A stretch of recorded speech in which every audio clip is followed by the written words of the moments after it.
When we produced our feature on the house centipede, an unexpected development occurred in the comments section. A multitude of you, without any prompting, expressed a shared apprehension.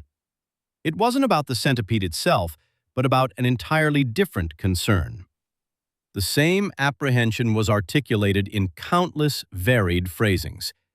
This pales in comparison to the dread of something that invades your ear while you slumber. Some identified it explicitly, while others merely described its characteristics: the grasping appendages, the obscurity, the terror of awakening with an intruder already within you. Therefore, today we will confront that specific fear head-on. It transpires to be one of the most ancient, peculiar, and demonstrably false narratives attributed to the natural world: the earwig, a designation that, on its own, has instilled dread in people for centuries, long before anyone took the effort to verify its veracity. Let us commence by exploring the genesis of this tale, as its origin is nearly as peculiar as the legend itself. The appellation earwig derives from the Old English term earwicka, which roughly translates to ear creature or ear wiggler. The lore attached to this name is both precise and unsettling. The insect allegedly seeks out sleeping individuals, infiltrates the ear canal under the veil of night, breaches the eardrum, and proceeds to the brain, where it deposits eggs, inducing fever, derangement, or demise. This was not a fringe notion whispered among the credulous. For generations, this assertion was accepted with such seriousness that physicians in medieval Europe genuinely subscribed to it. It surfaces in oral traditions across numerous languages and civilizations.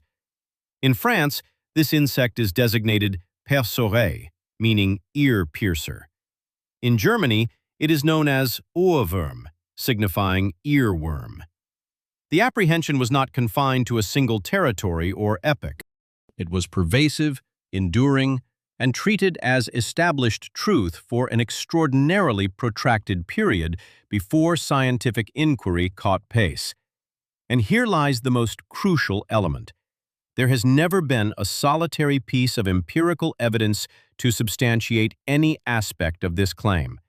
Not one confirmed instance of an earwig intentionally targeting a human ear, penetrating an eardrum, or depositing offspring within a human brain.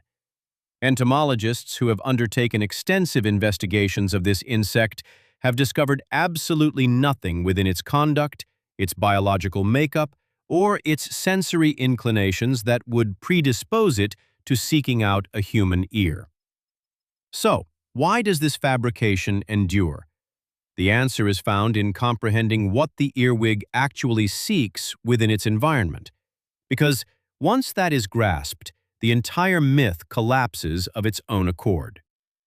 Earwigs are attracted to dimly lit, confined, and enclosed environments with consistent humidity.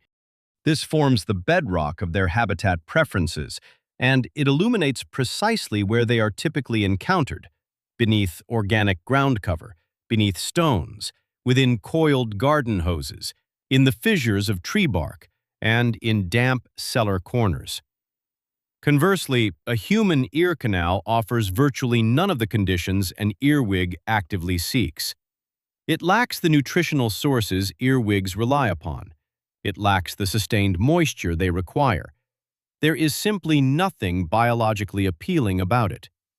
The scant documented occurrences where an insect was discovered within a human ear, and a small number are indeed recorded in medical literature, involve unintentional ingress during slumber, much like any small insect might inadvertently find itself in an undesirable location. These instances are not unique to earwigs. They are not commonplace, and crucially, they involve an insect that entered by chance and was promptly expelled, not one that tunneled through an eardrum or deposited eggs in neural tissue. The myth transformed a rare, accidental, and ultimately benign event into centuries of sensationalized fiction. Now, let us address the physical attribute that, at first glance, contributes to this insect's unnerving appearance. Because if the ears were never the genuine threat, then the forceps must be. At the posterior extremity of an earwig's body are two curved, pincer-like appendages known as cerci. On males, these are notably curved. On females, they are straighter. At a cursory glance, they appear capable of inflicting significant harm, sharp, mechanical, and deliberately menacing. In reality, the cerci serve multiple purposes, almost none of which involve aggression toward humans. They are employed in courtship rituals between earwigs. They assist in the manipulation of the insect's wings, which are typically concealed beneath short, leathery outer coverings.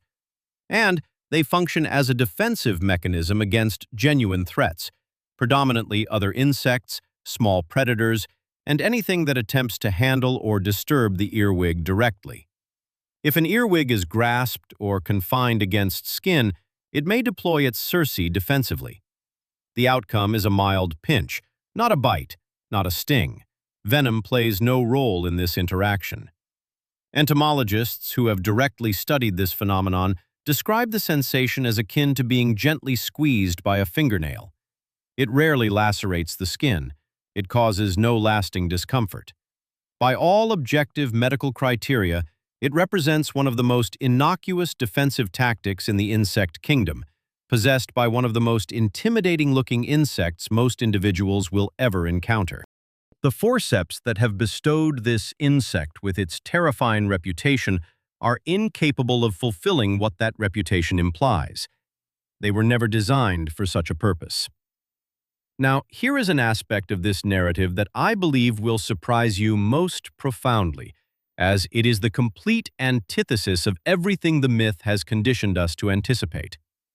Female earwigs are exceptionally devoted mothers. This is remarkably uncommon within the insect realm, where parental investment beyond the mere act of egg-laying is the exception rather than the norm. In the autumn, the female earwig excavates a subterranean chamber several inches deep and deposits a clutch of 50 to 90 eggs. Yet she does not abandon them as most insects do. She remains. Throughout the entirety of the winter, she resides in the chamber with her progeny, safeguarding them from fungal proliferation and predators, periodically grooming them and repositioning them to ensure uniform environmental conditions. Researchers studying earwig maternal behavior have documented instances where females actively defend their egg chambers against intrusion and will even consume eggs exhibiting signs of fungal contamination to prevent the spread of infection to the remainder of the clutch. When the eggs hatch in the spring, her solicitude does not cease. She remains with the newly emerged nymphs, providing sustenance and protection during their most vulnerable developmental phase until they are sufficiently mature to forage and survive autonomously. This extended duration of maternal commitment, preserving eggs through an entire winter, and then continuing to nurture offspring post-hatching, places the earwig among a select group of insect species that exhibit genuine parental care.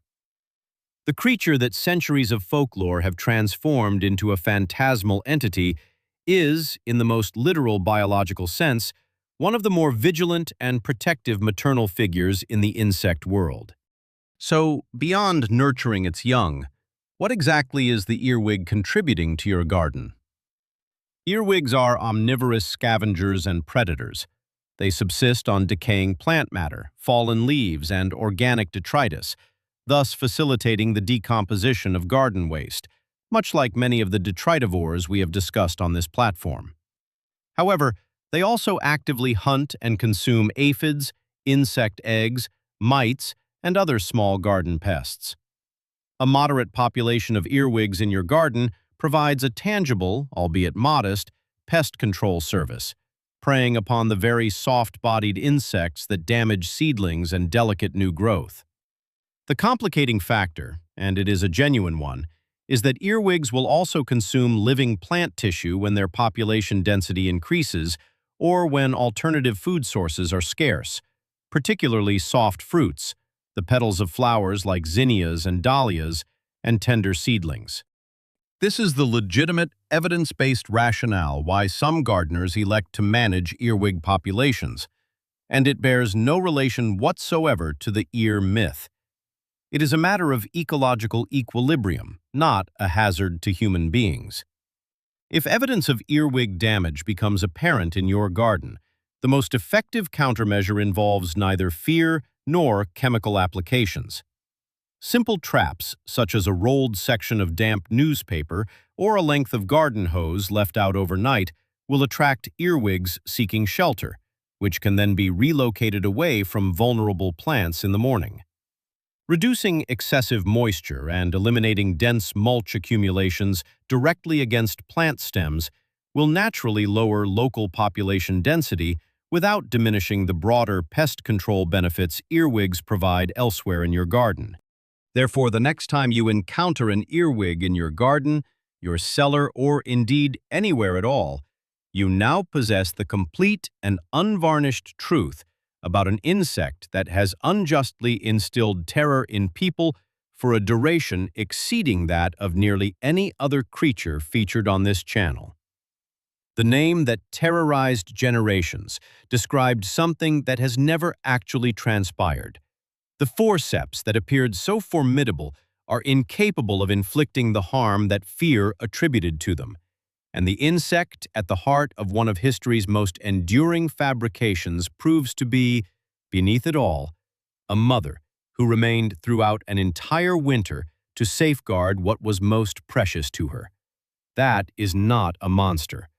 That is one of the more quietly devoted parents within the natural world, bearing a moniker it never deserved. Has the earwig myth ever genuinely instilled dread in you, or did you grow up accepting it without ever questioning its origins? Share your experiences in the comments. I read every single one, and based on what transpired in our previous video, I anticipate that this comment section will be replete with anecdotes. And if today marked the moment a centuries-old terror finally lost its dominion over you, then something has fundamentally shifted in your perception of the small organisms that share your garden. That shift is precisely the foundation upon which this community is built. I shall see you in the subsequent installment.